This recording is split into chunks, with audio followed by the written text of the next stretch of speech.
الحمدللہ والصلاۃ والسلام علی رسول اللہ وعلی آلہ وصحبہ ومن والا، اما بعد۔ آج ہمارے پاس جو موضوع ہے نصرانیت اور نصارہ کے موضوعات میں سے نصارہ کے چند شعائر اور ان کی چند رسومات ہیں، اور اسی طرح نصرانیت میں جو تحریف واقع کرنے کے اسباب ہیں یا تحریف واقع ہونے کے اسباب ہیں، یا جو مؤثرات اور عوامل ہیں جن کی وجہ سے نصرانیت میں تحریف واقع ہوئی، اور جو ان کا یہ مذہب ہے اور ان کا یہ دین جو ہے، مسیح علیہ الصلوۃ والسلام، عیسیٰ علیہ الصلوۃ والسلام کی جو تعلیمات ہیں ان میں بگاڑ پیدا کیا گیا اور ان کو نظر انداز کر دیا گیا، وہ کون سے عوامل اور کون سے وہ اسباب ہیں جو اس پر اثر انداز ہوئے، انشاءاللہ یہ دو آج ہم موضوعات جو ہیں ان کو مکمل کریں گے۔ تو سب سے پہلے ہمارے پاس جو موضوع ہے وہ ہے نصارہ کے شاعر اور ان کی چند رسومات، یعنی جو بنیادی علامات اور بنیادی رسومات ہیں ان کے مذہب کے اندر، وہ ہم آج پڑھیں گے۔ سب سے پہلا جو ان کے ہاں رسم ہے وہ رسم بپتسمہ ہے۔ بپتسمہ، اس کو عربی میں تعمید کہتے ہیں، اس کو عربی میں تعمید کہتے ہیں۔ امد یعمد تعمید، یہ باب تفعیل سے ہے، اور اس کا مطلب یہ ہے، اس کا طریقہ یہ ہوتا ہے کہ یہ نصرانیت میں داخل ہونے کی چابی شمار ہوتی ہے۔ جیسے ہم نے پہلے اس پر بات کی تھی کہ کوئی بھی شخص اگر نصرانیت میں داخل ہونا چاہتا ہے تو اس کے لیے ضروری ہے، ہمارے اسلام کے اندر تو کلمہ پڑھنا، کلمہ توحید یہ چابی ہے اسلام میں داخل ہونے کی اور جنت میں داخل ہونے کی، جیسے ہم نے پڑھا کلمہ توحید کی شروط کے اندر۔ تو لیکن نصارہ کے ہاں جو چابی ہے، اصل مفتاح اور کی جو ہے وہ یہ بپتسمہ ہے۔ حتیٰ کہ نصرانی بذات خود نصرانی بھی اگر یہ بپتسمے کی رسم نہیں ادا کرتا، اس کو سر انجام نہیں دیتا، تو وہ نصرانی نہیں شمار ہوتا۔ اس وجہ سے یہ ان کے ہاں چابی کا مقام رکھتی ہے۔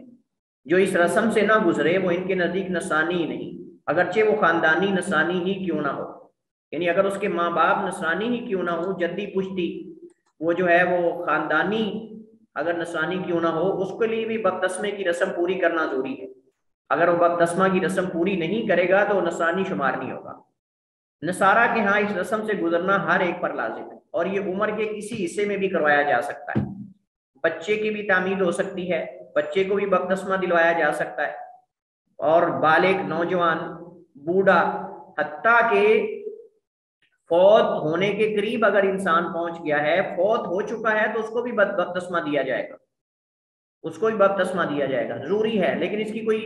عمر کی قید نہیں، اس بپتسمہ کے لیے کوئی عمر کی قید نہیں ہے۔ بپتسمہ جو ہے ان کے نزدیک، ان کے بزعم،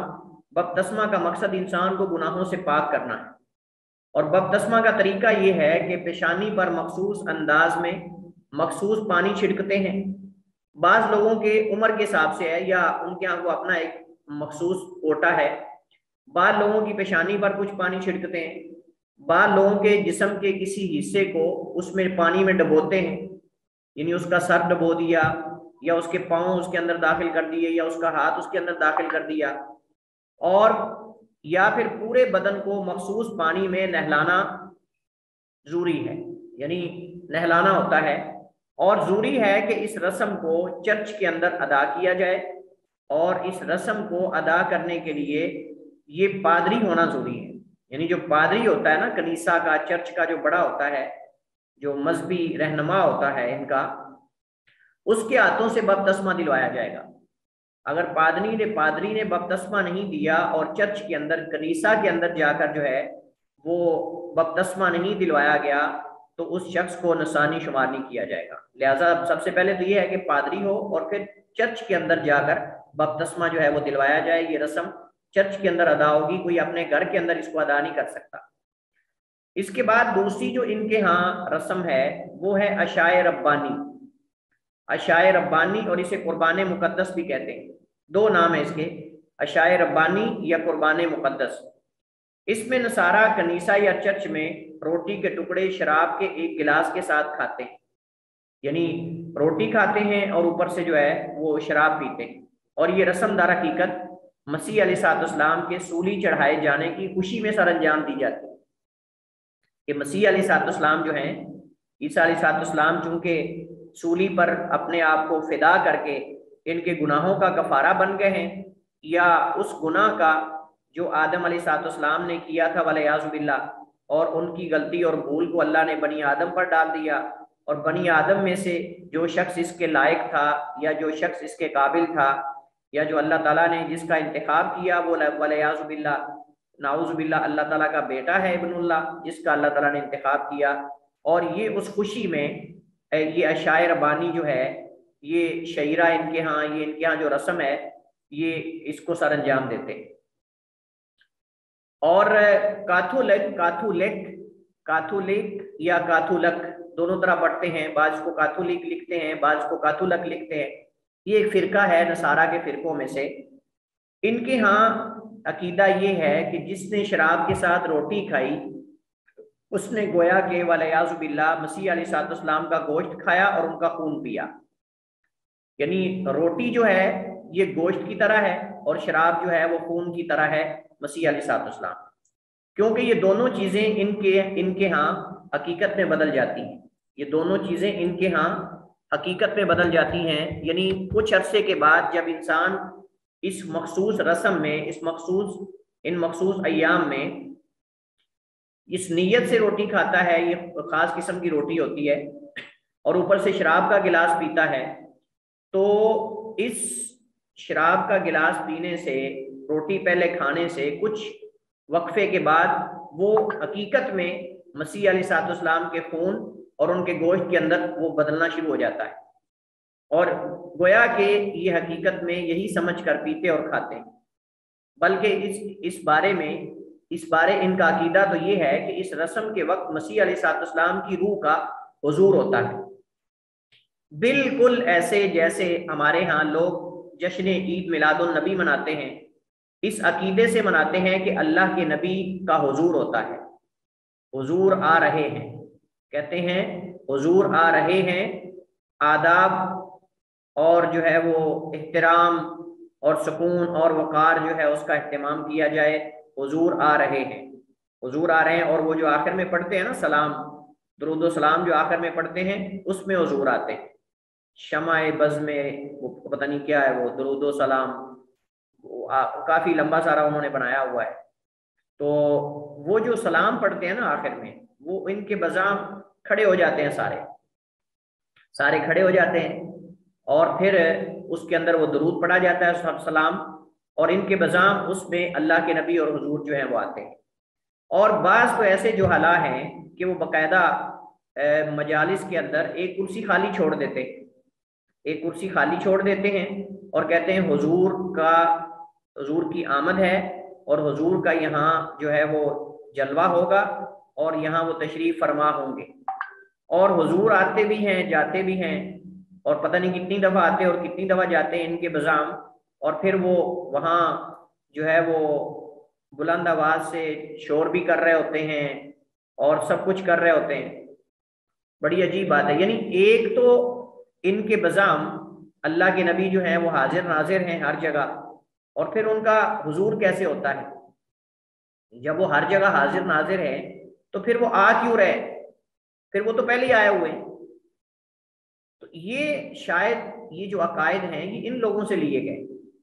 میں نے آپ کو بتایا تھا پہلے بھی اور آج بھی میں یہ بتا رہا ہوں کہ جتنی بھی اسلام کے اندر لوگوں نے بدعات ایجاد کی ہیں وہ بدعات کا اصل آپ کو یا یہود کے اندر مل جائے گا یا نصارہ کے اندر مل جائے گا یا پھر ہندوازم کے اندر یا دیگر جتنے بھی مذاہب اور ادیان ہیں ان کے اندر آپ کو مل جائے گا، کہیں نہ کہیں آپ کو ضرور ملے گی اس کی اصل۔ تو آپ دیکھ لیں یہاں وہ کہتے ہیں کہ عیسیٰ علیہ السلام کی روح کا حضور ہوتا ہے، اس وجہ سے ہم یہ کرتے ہیں، اور اس میں عیسیٰ علیہ السلام کی روح بھی آتی ہے۔ اس کا وقت آنے سے کم از کم 2 ہفتے پہلے سب کو مطلع کرنا واجب ہے، کم از کم 2 ہفتے پہلے سب کو مطلع کرنا یہ واجب ہے ان کے ہاں۔ 2 ہفتے پہلے ہی اس کا اعلان شروع کر دیتے ہیں کہ جو ہے وہ عشائے ربانی جو ہے وہ اس کا وقت آ رہا ہے، عشائے ربانی کا وقت آ رہا ہے، قربان مقدس کا، لہذا تیار ہو جاؤ۔ تنبیہ، جو ہم نے گزشتہ 2 رسومات پڑھی ہیں بپتسمہ اور عشائے ربانی، یہ نصارہ کے ہاں بہت بڑا، دونوں رسومات میں سے ان کو زیادہ اہمیت دیتے ہیں نصارہ، یعنی باقی جو بعد والی رسومات ہیں ان کو زیادہ اہمیت نہیں دیتے، لیکن یہ جو پہلی دو ہیں، ایک جو ہے بپتسمہ تعمید اور دوسرا یہ اشیاء ربانی، یہ نصارہ کے یہاں بڑی اہمیت کا حامل ہے۔ اور اس کی وجہ اصل یہ ہے کہ وہ کہتے ہیں کہ مسیح علیہ السلام نے ہمیں اس کا حکم دیا ہے، مسیح علیہ السلام نے ہمیں اس کا حکم دیا، بلکہ ہم نے پڑھا تھا کہ باقاعدہ وہ تو مسیح علیہ السلام کو ہی بپتسمہ دلواتے ہیں، وہ کہتے ہیں کہ مسیح علیہ السلام نے زکریا یا یحییٰ جو ہیں ان کے پاس علیہ السلام کے پاس جا کے جو ہے وہ تعمید کروائی اور بپتسمہ کروایا، اور پھر دعوت کے میدان میں اتر پڑے، تو وہ کہتے ہیں کہ عیسیٰ علیہ السلام کی یہ نصیحت تھی اور یہ حکم تھا ان کا کہ تم یہ کام کرو، اس وجہ سے ان دو چیزوں کو زیادہ اہمیت دیتے ہیں، ایک بپتسمہ کو اور دوسرا اشیاء ربانی کو رسومات میں سے۔ تیسری رسم ان کی سکوک غفران، سکوک جو ہے یہ سکتن سے ہے، سکوک اور سکک بھی آتی ہے، جس کا معنی ہوتا ہے بخشش کے چیک یا سرٹیفکیٹ۔ نصارہ کے ہاں گناہوں سے توبہ کے لیے ضروری ہے کہ چرچ کے کاہن یا پادری کے سامنے ان گناہوں کا اعتراف کیا جائے، پھر وہ اس پر اپنا ہاتھ پھیرتا ہے جس سے اس کے سارے گناہ معاف ہو جاتے ہیں، جس سے ان کے بقول اس کے سارے گناہ معاف ہو جاتے ہیں۔ جب پادری کے پاس جا کر گناہوں کا اعتراف کر لے اور وہ اس پر اپنا ہاتھ پھیر دے تو گناہ جو ہے وہ سارے معاف ہو جاتے ہیں۔ لیکن یہ قدیم آغاز میں جب یہ رسم شروع ہوئی تب تو صرف خالی یہ تھا، اس میں پیسے اور یہ چیزیں نہیں لی جاتی تھی جس کو بخشیش کہتے ہیں، یہ بخشیش وغیرہ نہیں ہوتی تھی ساتھ۔ لیکن اس کے بعد کیا ہوا، جیسے یہاں موجود ہے کہ آغاز میں تو یہی تھا، پھر اس میں ترقی اور ترمیم کی گئی، اور سن 1215 میلادی اور عیسوی کو 12ویں مجمع ہوا تھا، اس میں یہ طے پایا، 12ویں مجمع میں جو مجامع ہم نے پڑھے تھے نصرانیت کے، ان میں 12ویں ہم نے چند ایک کا ذکر کیا تھا، ہم نے سارے نہیں پڑھے تھے، تو 12ویں جو مجمع تھا اس میں 12واں مجمع، اس کے اندر یہ طے پایا کہ بخشش اور مغفرت کا اختیار صرف اور صرف کاتھولک کنیسہ کے پاس ہے۔ جو کاتھولک کنیسہ ہے وہ صرف اس کا جو پادری ہے اس کے سامنے جا کے اعتراف کیا جائے اور وہ معاف کر دے تو معاف ہے، وگرنہ معاف نہیں، وہ جسے چاہے معاف کرے، جس کو چاہے سزا دلوائے، یہ اس کے پاس اختیار موجود ہے۔ کنیسہ اور پادریوں نے اس فیصلے سے فائدہ اٹھاتے ہوئے جب یہ فیصلہ کر دیا گیا کہ صرف کاتھولک کا جو کنیسہ ہے وہی معتبر ہے گناہوں کی بخشش کے لیے اور سکوک غفران لینے کے لیے، بخشش کے سرٹیفکیٹ لینے کے لیے، تو اعلان کر دیا۔ اب اس اعلان سے اس کنیسے کے پادریوں نے فائدہ اٹھایا، انہوں نے باقاعدہ بخشش کے چیک یا سرٹیفکیٹ پرنٹ کروا لیے، جیسے وہ رسیدیں ہوتی ہیں نا، انہوں نے باقاعدہ اس طرح بخشش کے سرٹیفکیٹ یا جو اس کو آپ چیک بھی کہہ سکتے ہیں وہ انہوں نے بنا لیے، اور پھر وہ ایک بندہ آتا تھا ان کے پاس، وہ اپنے گناہوں کا اعتراف کرتا تھا، اس کی فیس بناتے تھے، آپ کی فیس اتنی بنتی، آپ کے جرائم بڑے ہیں، وہ جیسے ہوتا ہے نا، وہ کہتے ہیں کہ ایک جگہ جادو وغیرہ کا علاج کرنے والا شخص دعویٰ کرتا تھا کہ میں جادو کا علاج کرتا ہوں، اس نے ایک چادر لٹکائی ہوئی تھی اور اس چادر کے پیچھے ایک بندہ کھڑا کیا ہوتا تھا۔ اب جس بندے کو شکایت ہوتی تھی کہ مجھے جادو ہے یا تعویذ وغیرہ ہے، وہ اس پیر صاحب کے پاس جاتا اور اس کو جا کر کہتا کہ مجھے جادو ہے۔ پیر صاحب کہتے آپ یہ چادر کو ہلاؤ۔ اب اگر وہ شخص مالی اعتبار سے اچھی حالت کا لگ رہا ہوتا تھا، گاڑی پہ آیا ہے، امیر لگ رہا ہے، تو پیر صاحب نے کہنا ہے آپ نے 2 دفعہ اس کو جو ہے چادر اس کو ہلانا ہے، آپ نے 2 دفعہ چادر کو ہلانا ہے۔ اور اگر کوئی بندہ جو ہے وہ یعنی یا 1 دفعہ تھا غریب کے لیے یا 2 دفعہ تھا غریب کے لیے، اب مجھے کنفرم نہیں، واقعہ بہرحال مجھے یاد ہے کہ اس نے کہا کہ آپ نے چادر کو ہلانا ہے۔ اگر زیادہ تعویذ نکالنے ہیں تو 2 دفعہ چادر کو ہلاتا تھا، اور اگر 1 دفعہ نکالنے ہیں، یعنی بندے کے مطابق، امیر آدمی ہے، زیادہ پیسے دے گا، زیادہ تعویذ نکالیں گے، زیادہ ڈرے گا، لہٰذا اس نے پیچھے بندہ کھڑا کیا ہوتا تھا، اس بندے کو تعویذ دیے ہوتے تھے، اس بندے کے ہاتھ میں تعویذ ہوتے تھے، ایسے اس نے کپڑا پکڑا ہوا ہے، جو ہی اس مریض نے کپڑے کو ہلانا ہے اس نے تعویذ گرا دینے، اس نے اوپر سے تعویذ گرا دینے، اور اس نے کہنا ہے کہ دیکھ یہ سارے تعویذ تیرے اندر سے نکلے ہیں، یہ سارے تعویذ تیرے بدن سے نکلے ہیں، اور تجھے اتنا سخت جادو ہے کہ یہ دیکھ، یہ آپ کو جو ہے وہ 40 50 60 جتنے تعویذ کو گرانا چاہتا ہے اس طرح بندے ہوئے وہ گرا دیتا ہے، کہتا ہے یہ سارے تعویذ آپ کو ہیں، یہ آپ کے تعویذ ہیں۔ تو اسی طرح مطلب یہ ہے کہ وہ ان سے پیسے انہوں نے بٹورنے ہوتے تھے، تو یہ بھی باقاعدہ جو ہے وہ چیک بنا کر یہ سرٹیفکیٹ انہوں نے جو ہے وہ پرنٹ کیے ہوئے تھے، اور وہ لوگوں کو جتنے گناہ پوچھتے اس سے کتنے گناہ ہیں جی آپ کے، اچھا آپ کتنی فیس بنتی ہے یہ لے، آپ کو لکھا ہوا سرٹیفکیٹ مل گیا، اس بات کا چیک مل گیا کہ آپ بخشی روح ہیں، آپ بخشی روح ہیں، آپ جو چاہیں وہ کریں، آپ بخشی روح ہیں، آپ جو چاہیں کریں۔ تو یہ انہوں نے پھر باری رقم کے عوض ان نے لوگوں میں بانٹنا شروع کر دیا، یہ جو سرٹیفکیٹ پرنٹ کروائے تھے ان کو باری رقم لے کر لوگوں کو دینا شروع کر دیا۔ ان حقوق غفران کے سبب بزام ان کے آدمی کے گزشتہ اور آئندہ کے سارے گناہ معاف کر دیے جاتے ہیں، اور بندہ اپنے ذمے جو واجب الادا تمام حقوق ہیں ان سے بری ہو جاتا ہے۔ جو بندے کے ذمے واجب الادا حقوق ہیں، چاہے وہ انسانوں سے متعلق کیوں نہ ہوں، حقوق اللہ ہوں یا حقوق العباد ہوں، اگر پادری صاحب نے اس کو سرٹیفکیٹ جاری کر دیا ہے تو اب ان کے بقول وہ سارے گناہ معاف ہیں، مستقبل کے، فیوچر کے بھی، اور ماضی کے، پاسٹ کے، ماضی کے بھی سب گناہ معاف ہیں۔ یہ رسم نصارہ کی پیشانی پر ایک آر اور عیب کی علامت ہے، اور لوگوں سے ان کے کھلواڑ کے مظاہر میں سے ایک مظہر ہے کہ لوگوں سے جنہوں نے کھلواڑ کیا اور مسیح علیہ السلام کی تعلیمات سے، مسیح علیہ السلام کی دعوت کے ساتھ جو ان لوگوں نے کھلواڑ کیا ہے، ان پادریوں نے، اللہ تعالیٰ نے ان کی اس چیز کو جو ہے وہ قرآن کریم کے اندر متعدد مقامات پہ بیان کیا جس کو ہم پڑھ چکے ہیں، اتخذوا احبارا و رہبانا اربابا من دون اللہ، ان لوگوں نے اپنے جو راہب تھے، اپنے علماء اور پادری جو تھے ان کو اللہ کے علاوہ رب بنا لیا تھا، بالکل اس کی صورت یہی تھی۔ تو لہٰذا یہ ان کے ماتھے پر، ان کی پیشانی پر ایک عیب ہے بہت بڑا، اور یہ لوگوں کے لیے کھلی دلیل ہے اس بات کی کہ یہ کہ لوگوں نے عقیدے کے ساتھ، مسیح علیہ السلام کی تعلیمات کے ساتھ اور اللہ کی کتابوں کے ساتھ کھلواڑ کیا ہے، کیونکہ یہ بات واضح ہے کہ انسان جس چیز کا مالک نہ ہو وہ اس سے تجاوز اور درگزر بھی نہیں کر سکتا۔ آپ جس چیز کے مالک نہیں ہیں آپ اس سے درگزر کیسے کر سکتے ہیں؟ حقوق بندوں سے متعلق ہیں، اور آپ کہہ رہے ہیں کہ میں نے آپ کو معاف کر دیا ہے، یعنی آپ نے ایک شخص کا قرض آپ نے دینا ہے اور آپ وہ قرض نہیں دے رہے، اور میں کہہ دوں کہ ٹھیک ہے جی قرض معاف ہے، آپ نہ بھی ادا کریں تو گناہ نہیں، حق میرا نہیں ہے، میں کیسے معاف کر رہا ہوں؟ صاحب جا رہے کہ جس کا حق ہے وہ معاف کرے گا تو معاف ہوگا، ایسے تو معاف نہیں نہ ہوگا۔ یہ تو اصول، ایک عقلی اصول ہے کہ قرض کسی نے لینا ہے اور معاف کوئی دوسرا کر رہا ہے، یہ کوئی اصول نہیں۔ لہذا جس چیز کا انسان مالک نہ ہو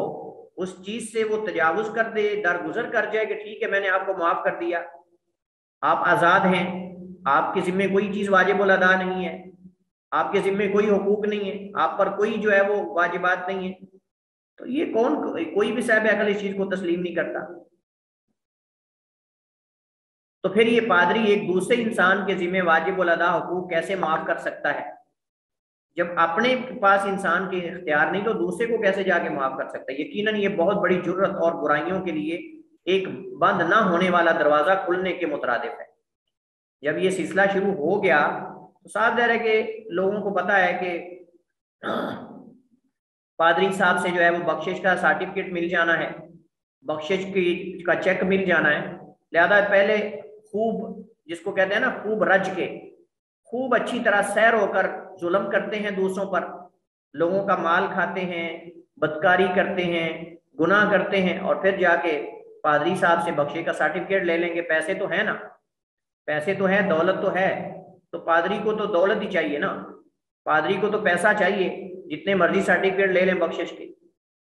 تو یہ دیکھیں آپ بھی یہ کیسا کھلواڑ ہو رہا ہے، اور یہ کیسی بے وقوفی ہے کہ ایک انسان دوسروں کے حقوق معاف کر رہا ہے۔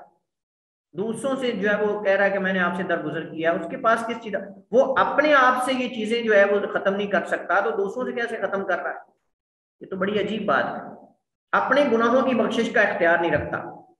اپنے گناہوں کی معافی کا اختیار اس کے پاس نہیں، تو دوسروں کے گناہ کیسے بخشوا سکتا ہے، دوسروں کے گناہ کیسے معاف کروا سکتا ہے؟ چوتھی رسم جو ہے نصارہ کی رسومات میں سے وہ ہے نکاح۔ نصارہ کے ہاں دو طرح کے لوگ ہیں، ایک شخص وہ ہے جس کے اندر نکاح کی رغبت ہے اور اس کے اندر شہوت ہے، ایسا شخص جس کے اندر نکاح کی رغبت ہے وہ شادی کر سکتا ہے، جائز ہے۔ لیکن ان کے بعد فرقوں کے ہاں شادی کرنا یہ جائز ہے لیکن نہ کرنا افضل ہے۔ ان کے علماء اور ان کے جو رہبان ہیں، راہب کی جمع رہبان ہے، جو ان کے درویش ہوتے ہیں، ان کے لیے جو ہے وہ کہتے ہیں کہ جائز نہیں، ناجائز ہے، یہاں لکھنا ان کے لیے ناجائز ہے، ناجائز ہے۔ خصوصاً کیتھولک اور آرتھوڈاکس جو ہے، ان فرقوں کے ہاں رہبان اور علماء جو ہیں پادری، ان کے لیے نکاح جائز نہیں، وہ پھر دوسرے راستے اختیار کر لیتے ہیں۔ ویسے بھی وہ کہتے ہیں نا کہ جو ایسے لوگ ہوتے ہیں جن کے ہاں گناہ ہی نہیں، اور بہت سارے ایسے کیسز جیسے صوفیاء کے جو تقیے ہیں، جو صوفیاء کے تقیے ہیں جہاں یہ اللہ اللہ کرتے ہیں، وہاں کے کیسز سامنے آئے ہیں، نوجوان لڑکوں کے ساتھ لواطت کے کیس، اسی طرح جو ہے وہ بدکاری کے لڑکیوں کے ساتھ، عورتوں کے ساتھ، اسی طرح نصارہ کے چرچ اور کلیسا کے اندر بے شمار سالانہ، امریکہ کے اندر، یورپ کنٹریز کے اندر جہاں زیادہ چرچ اور کنیسے ہیں، اور جہاں زیادہ کلیسے ہیں اور کنیسے ہیں، وہاں بہت زیادہ کیسز آتے ہیں بدکاری کے، فحاشی کے۔ پادری صاحب جو ہیں وہ کبھی کسی نوجوان لڑکے کے ساتھ کر رہے ہوتے ہیں، کبھی کسی نوجوان لڑکی کے ساتھ کر رہے ہوتے ہیں، کبھی کیا کر رہے ہیں، کبھی کیا کر رہے ہیں، اور بتاتے کیا ہیں؟ بتاتے یہ ہیں کہ یہ جناب سرکاری پیر صاحب جو ہیں، وہ جیسے ہمارے یہاں نا پیر صاحب کہتے ہیں، وہ کہتے ہیں یہ سرکاری بندہ ہے، اس کو نکاح اور شادی کی ضرورت نہیں ہے۔ صاحب ظاہر ہے کہ جس بندے نے بدکاری کرنی ہے، دن رات فحاشی کرنی ہے، اس کو نکاح کی طرف اس کی سوچ بھی کیسے جائے گی؟ تو ان کے ہاں جو ان کے علماء ہیں اور جو رہبان ہیں، ان کے ہاں نکاح کرنا جائز نہیں۔ وہ کہتے ہیں اللہ اللہ کرو، اللہ اللہ کرو اور دنیا سے کٹ جاؤ، اور جو ہے وہ اپنے خاص قسم کے اوراد اور یہ چیزیں کرو، بس تمہارا یہ کام ہے۔ اور کنیسا کے اندر بھی وہ ظاہر اپنے آپ کو یہی کرواتا ہے کہ مجھے شادی کی ضرورت نہیں، لیکن وہ سارے جتنے جرائم ہیں جب وہ سامنے آتے ہیں اس وقت پتہ چلتا ہے کہ پادری صاحب نے کیا کیا ہے۔ نصارہ اسی طرح ہمارے بعض جاہلوں نے کہا کہ صوفی کے سامنے جو پیر ہوتا ہے، پیر کے سامنے ایسے ہو جاؤ جیسے مردے کے غسل دینے والے کے سامنے مردہ ہوتا ہے۔ جب یہ عقیدہ لوگوں نے بنا لیا تو پھر پیر صاحب جو چاہیں کریں۔ نصارہ کے ہاں جو نفس پر قابو پا سکتا ہو اسے اس کے حق میں اولا اور افضل شادی نہ کرنا ہے، اور ان کے ہاں ایک سے زائد شادیاں جائز نہیں، اور ان کے ہاں ایک سے زائد شادیاں جائز نہیں، ان کے ہاں طلاق بھی نہیں۔ ہاں بدکاری کرنے کی صورت میں آرتھوڈاکس کے ہاں طلاق دینا جائز ہے، اور اگر اس وجہ سے کسی نے 2 دفعہ طلاق دے دی تو دوبارہ وہ کبھی نکاح نہیں کر سکتا۔ یعنی ایک شخص نے شادی شدہ ہونے کے باوجود زنا کر لی یا بدکاری کر لی، اب وہ ضروری ہے کہ اپنی بیوی کو طلاق دے، یا جائز ہے، بعض کہتے ہیں جائز ہے، بعض کہتے ہیں ضروری ہے، وہ طلاق دے، یا عورت نے اگر کر لی ہے تو اس کے لیے بھی یہی اصول اور قاعدہ ہے کہ اس کو طلاق دی جائے یا وہ طلاق دے دے، کیونکہ ان کے ہاں بیوی بھی طلاق دے سکتی ہے، ان کے ہاں بیوی بھی طلاق دے سکتی ہے، شوہر بھی دے سکتا ہے، معاملہ ادھر کو کر دے رخ یا ادھر کو کر دے۔ لہٰذا وہ کہتے ہیں کہ اگر جو ہے وہ بدکاری اور زنا کی وجہ سے طلاق ہوئی ہے تو اس صورت میں پھر اگر 2 دفعہ کسی نے طلاق دے دی، بیوی نے ایک شوہر کو دی پھر دوسرے کو دے دی، یا شوہر نے بیوی کو دے دی، تو اس صورت کے اندر وہ دوبارہ اس کے لیے تا حیات نکاح کرنا جائز نہیں، تا حیات اس کے لیے نکاح کرنا جائز نہیں ہے۔ دوسرے لفظوں میں یہ ہے کہ اس کی توبہ نہیں ہے، اس شخص کی کوئی توبہ نہیں ہے ان کے یہاں۔ ہاں اگر دونوں کا دین مختلف ہے، ہاں اگر دونوں کا دین مختلف ہو تو اس صورت کے اندر اگر ان کا آپس میں نباہ نہیں ہو رہا، اگر ان کا آپس میں سلسلہ زوجیت نہیں چل رہا تو پھر طلاق دے سکتے ہیں، پھر طلاق دینا جائز ہے۔ پانچویں جو ان کی رسم ہے وہ صلیب لٹکانا اور اس کی تقدیس کرنا، یعنی اس کو مقدس ماننا اور اس کو لٹکانا، چومنا، گلے میں لٹکا کے رکھنا ہر وقت اور اٹھا کے ساتھ ساتھ رکھنا۔ آپ جانتے ہیں کہ جنگوں کے اندر مختلف جو ان کے جو جلسے ہوتے ہیں، ان کے جو پروگرامز ہوتے ہیں، ان کے اندر باقاعدہ صلیب انہوں نے ساتھ اٹھائی بھی ہوتی ہے، لٹکائی بھی ہوتی ہے۔ اور یہ ہم نے کہا تھا کہ یہ سلب و فدا کا عقیدہ ہی تو اصل ان کے بنیادی عقائد میں سے دو ہی تو ان کے عقیدے ہیں، ایک عقیدہ سلب و فدا ہے اور دوسرا عقیدہ تثلیث ہے۔ یہی اصل میں ان کے پورے مذہب کا خلاصہ ہے۔ تو اس وجہ سے صاف ظاہر ہے کہ جب ان کے مذہب کا خلاصہ ہی عقیدہ سلب و فدا ہے تو اس کو اتنا احترام تو دیں گے نا، اتنی اس کی تقدیس تو کریں گے۔ اس وقت تقریباً تمام نصارہ صلیب لٹکاتے ہیں، شاید ہی کوئی اکا دکا ہو جو نہ لٹکاتا ہو، وگرنہ اکثر نصارہ کسی نہ کسی صورت میں صلیب لٹکاتے ہیں،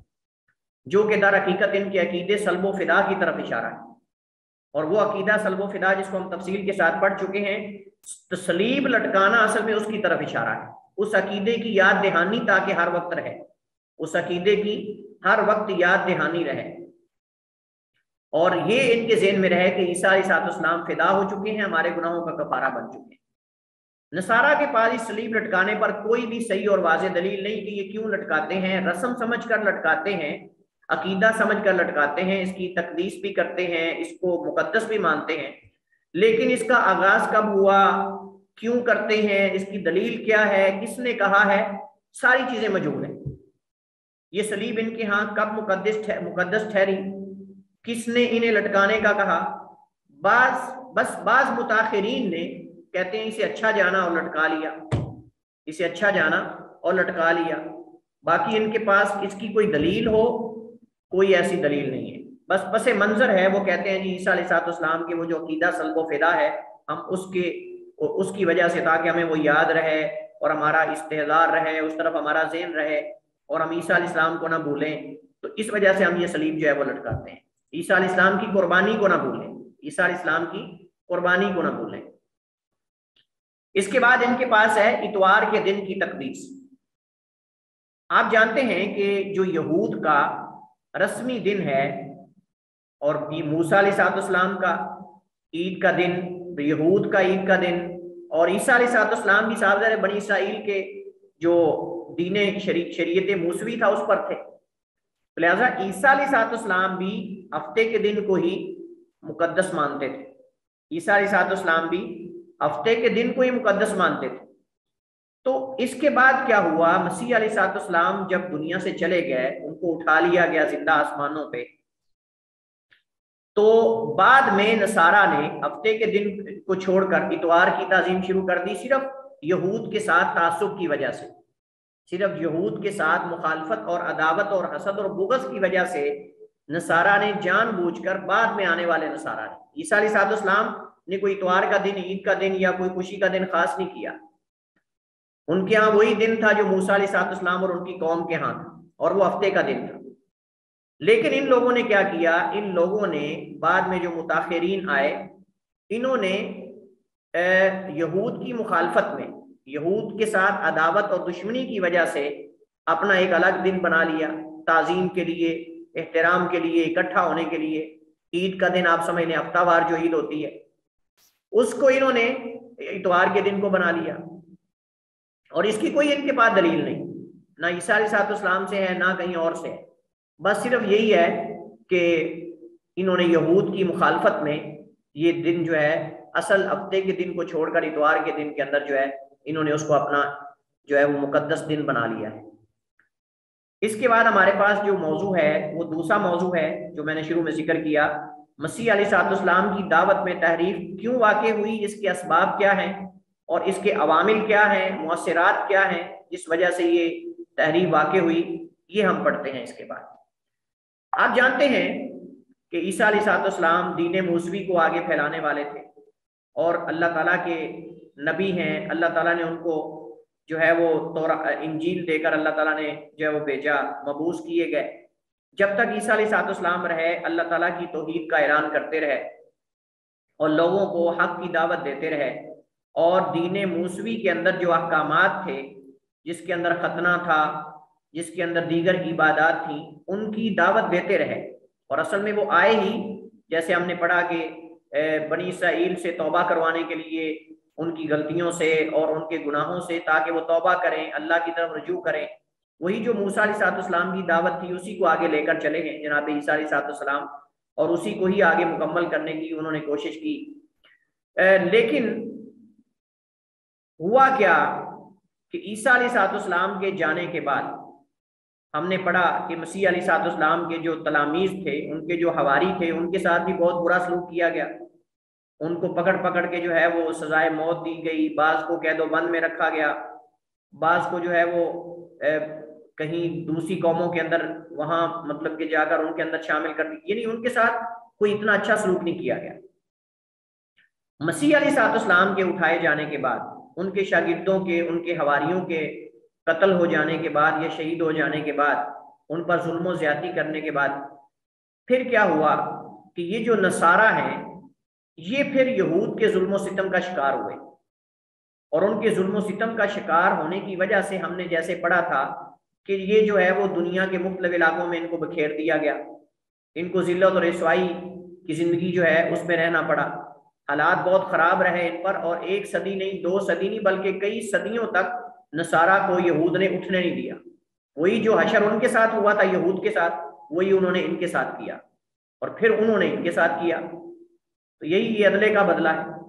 تو نصارہ جو ہیں یہ کئی 100 سال تک یہ غلامی کی زندگی گزارتے رہے،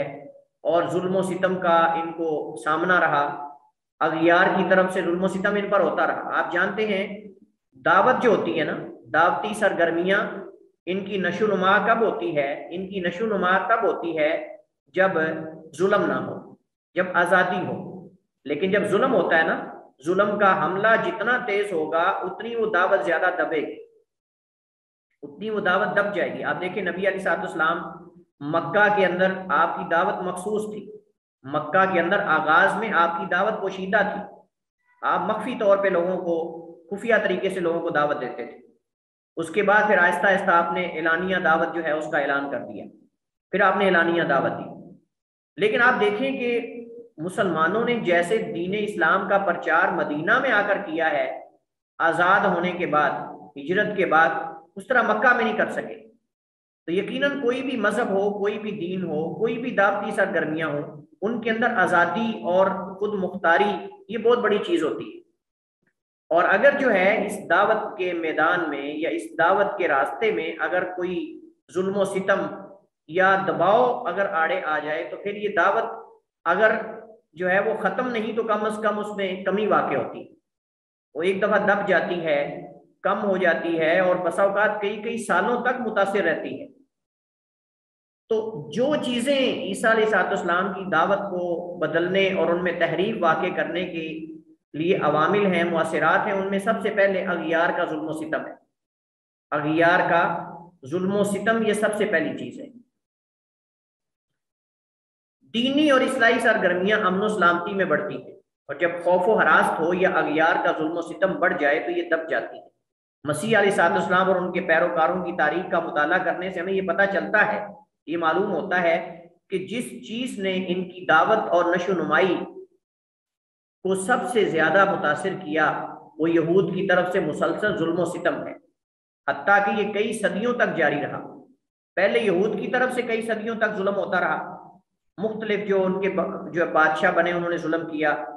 پھر تقریباً 2 صدیوں تک رومان کی طرف سے نصارہ کو سخت ظلم و ستم اور ذلت کا سامنا کرنا پڑا۔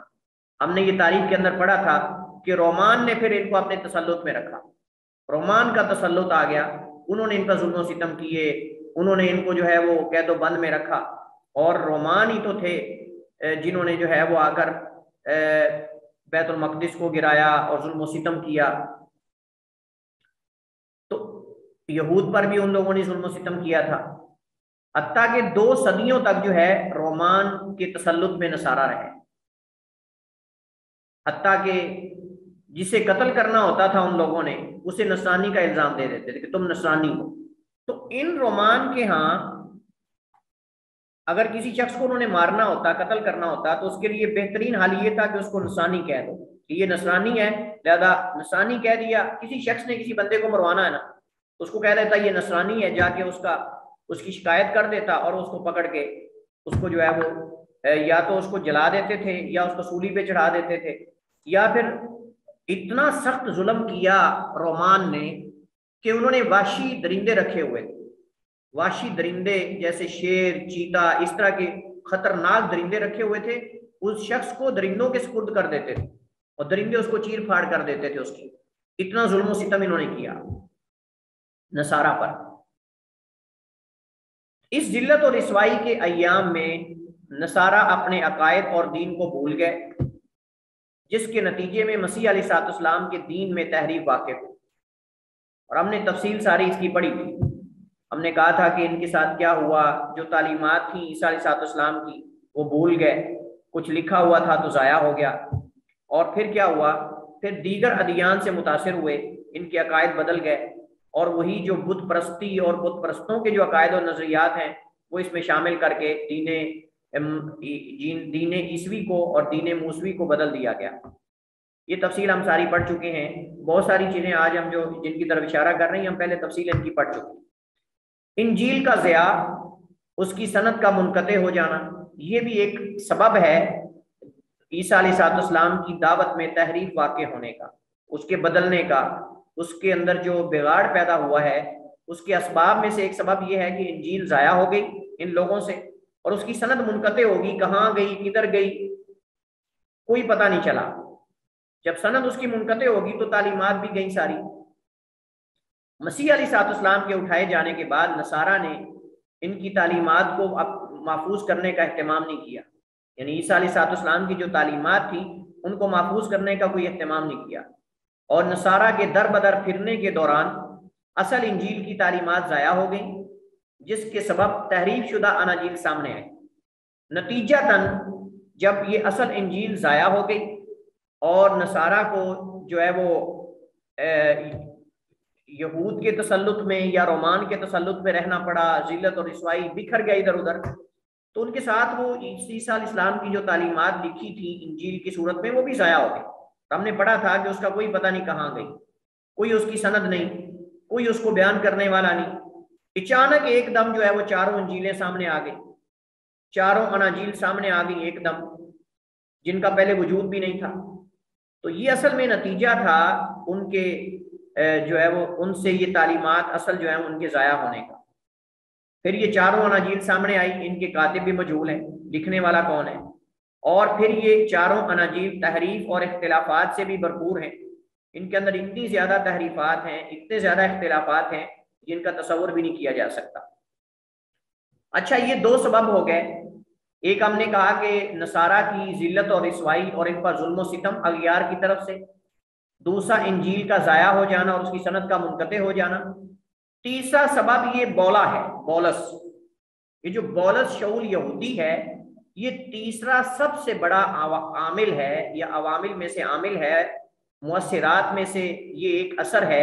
یا اسباب میں سے ایک بڑا سبب ہے جس نے مسیح علیہ الصلوۃ والسلام کی دعوت کو بدل کے رکھ دیا اور اس میں تحریف پیدا کی، اور اس کے اندر ایسے کفریہ شرکیہ عقائد شامل کر دیے جو کہ نہ مسیح علیہ الصلوۃ والسلام کی تعلیمات ہیں اور نہ ان کے حواریوں کی تعلیمات ہیں۔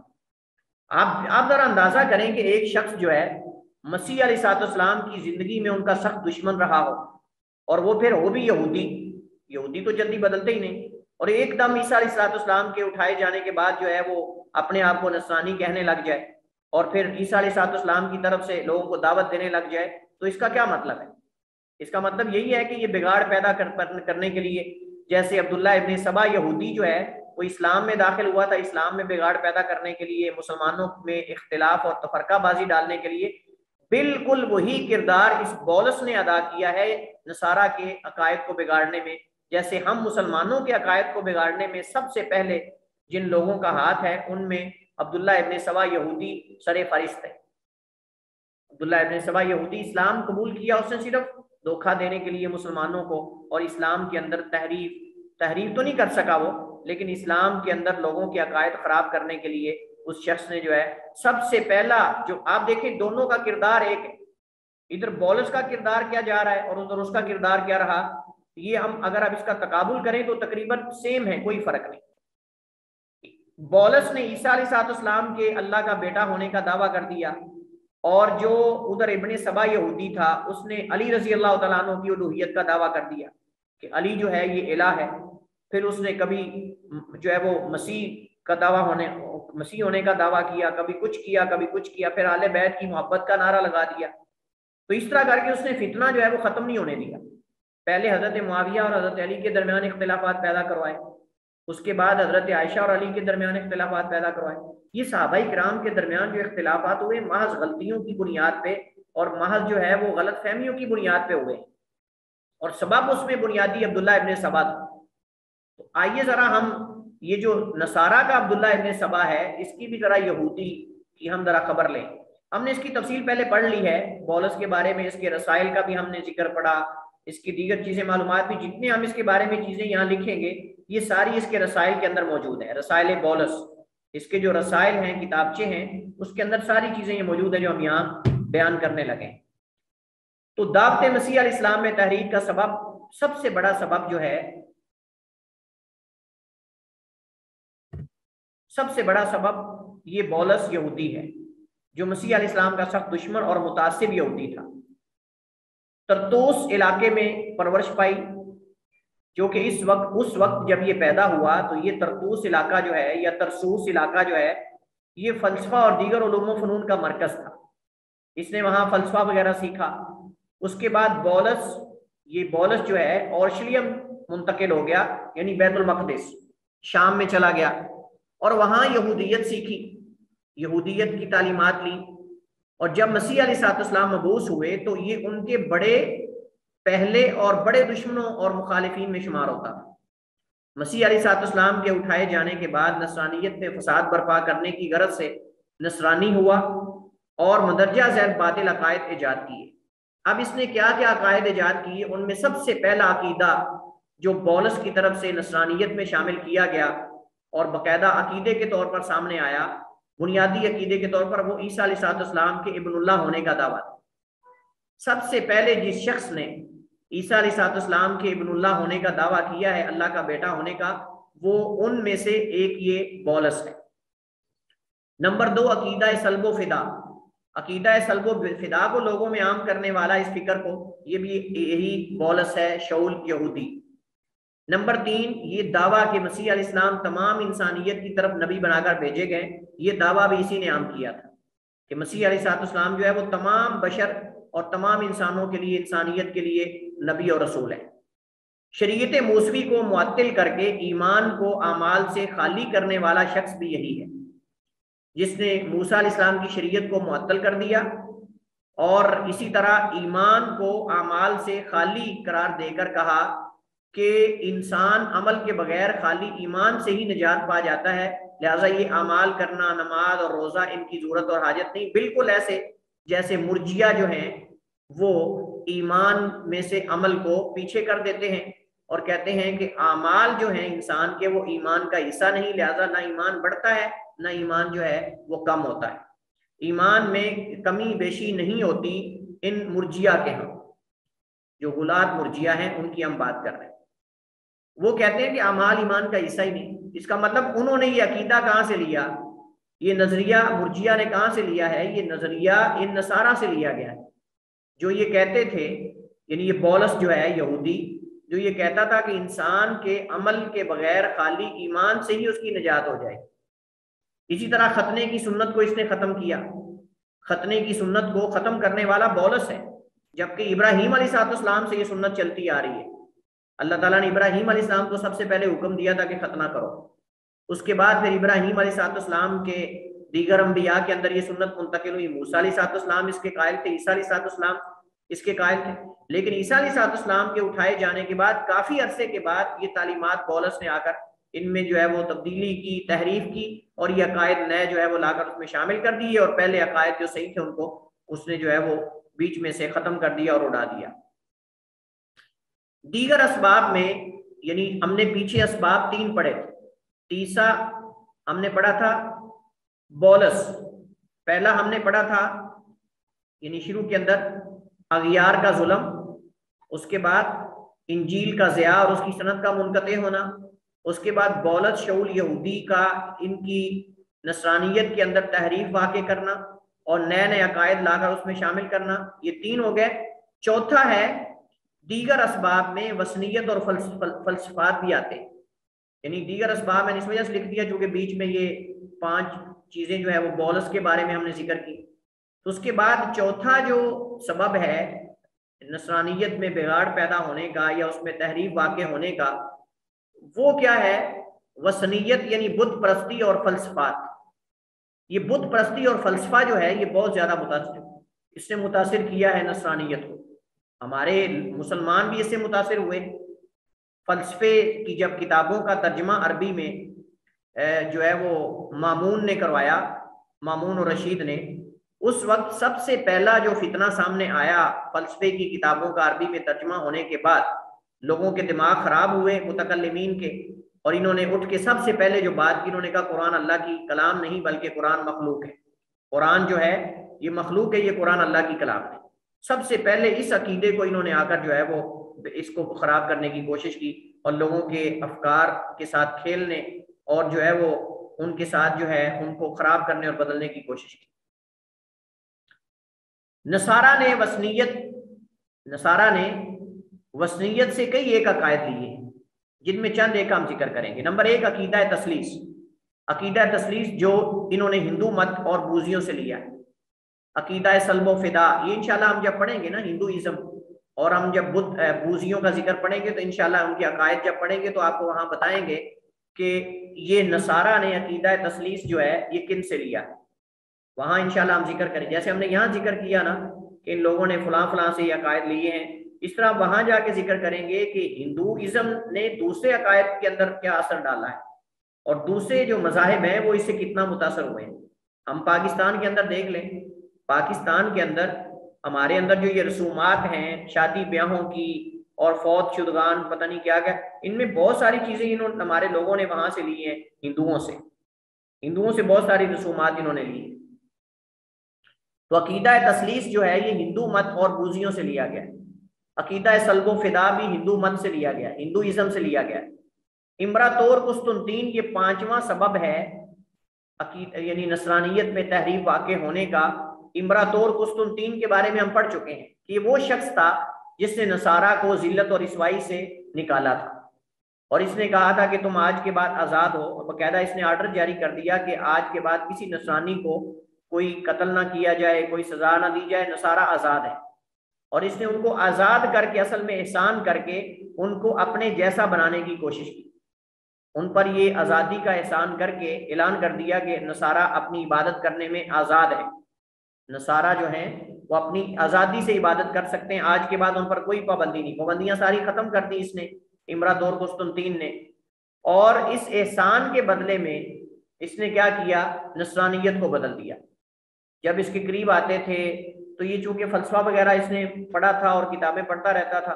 تو اس نے امبراطور قسطنطین نے پھر نصارہ کے عقائد کو بدلنا شروع کر دیا ان کو لالچ دے کر، اور اس نے مجامع وغیرہ جو ہے مجمع فلاں وہ اس نے کروائے،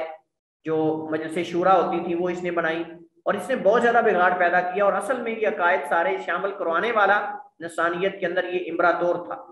جس نے یہ کہا امبراطور قسطنطین رومانی، جو رومان سے تھا، اور رومان کے اپنے معبود اور الہ ہیں، رومان کے اپنے بت ہیں اور وہ بتوں کی پوجا کرتے ہیں، جیسے ہندوؤں کے بت ہیں ایسے رومان کے بھی بت ہیں، اور یہ بہت پرانا مذہب ہے ان کا اپنا، ٹھیک ہے۔ آخری چیز جس نے نصرانیت کے اندر بگاڑ پیدا کیا اور لوگوں نے اس کو نصرانیت سمجھ لیا، وہ نصرانیت کے مجامع ہیں، جو ہم نے مجامع پڑھے تھے نا، مجمع نیکیا، مجمع روم، مجمع فلاں، تو وہ جو مجمع نیکیا وغیرہ اور دیگر ہم نے جو مجامع پڑھے تھے، اصل میں ان لوگوں نے ان مجلس شورا نے اور ان مجامع نے بھی نصرانیت کو بہت بدلا ہے، اور اس میں تحریف اصل واقع، بلکہ اس وقت نصرانیت سمجھا ہی ان مجامع کو جاتا ہے۔ ہم نے کہا تھا کہ یہ مجامع جو ہے وہ مذہب کے بارے میں کوئی خاص اگر میٹنگ کرنا ہوتی تھی، کوئی خاص اگر جو ہے وہ کسی مسئلے کے بارے میں فیصلہ کرنا ہوتا تھا، تو اس کو جو ہے وہ قسطنطین جو امبراطور ہوتا تھا وہ نصارہ کے بڑے بڑے پادریوں کو اکٹھا کر کے وہ اس چیز پر ان کو اتفاق کروا کے اس کو جو ہے وہ عقیدہ بنا دیا جاتا تھا، لوگوں کے اندر اس کو عام کر دیا جاتا تھا۔ تو یہ اس کی تفصیل ہم پہلے پڑھ چکے ہیں، مجامع کیا ہیں، اور مجمع نیکیہ اور جتنے دیگر مجامع ہیں ہم نے ان کو پڑھا تفصیل کے ساتھ، لہٰذا یہاں ذکر کرنے کی ضرورت نہیں۔ بس جو چیز ذکر کرنا مقصد تھا وہ یہ تھا کہ ان مجامع نصرانیت نے بھی، جو نصرانیت کے مجامع ہیں، انہوں نے بھی نصرانیت کے اندر عیسیٰ علیہ السلام کی تعلیمات میں اور اس طرح جو ہے وہ موسیٰ علیہ السلام کی تعلیمات میں تحریف واقع کرنے کی کوشش کی ہے۔ اسی پر ہم ختم کرتے ہیں اپنی آج کی کلاس کو۔ واللہ تعالی اعلم و احکم، وصلی اللہ وسلم علی نبینا محمد وعلی آلہ وصحبہ وسلم۔